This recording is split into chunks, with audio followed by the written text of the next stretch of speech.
This year, the African Cultural and Development Association, ACDA, is celebrating its 20th anniversary as an organization in Guyana and the 19th Emancipation Day Festival at the National Park.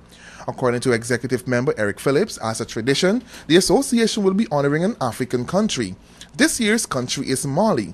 Phillips said one of the sub-themes of this year's observances is literacy. And the reason why we celebrate a country every year is because most Africans in the diaspora don't know which country they came from.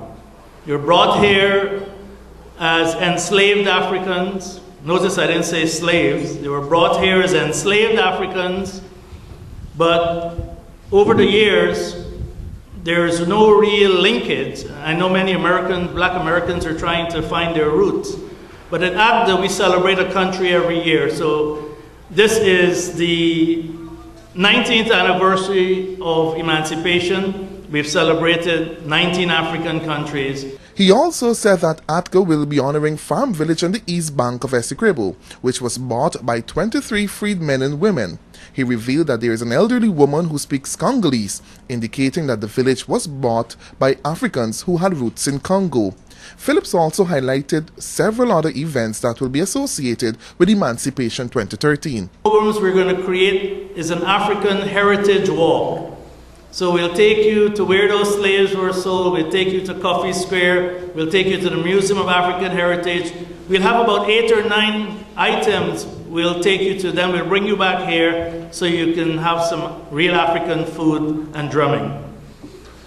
On the night before Emancipation, on July 31st, we have the Candlelight March.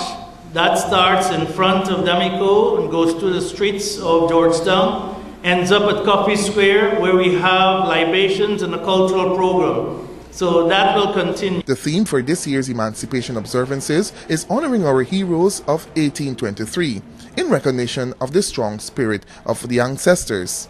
And to add some flavor to the launching program, there was the beating of drums,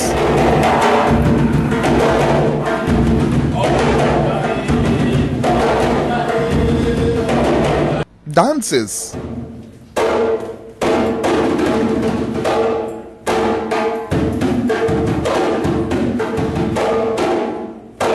Leroy Adolphus, Capital News.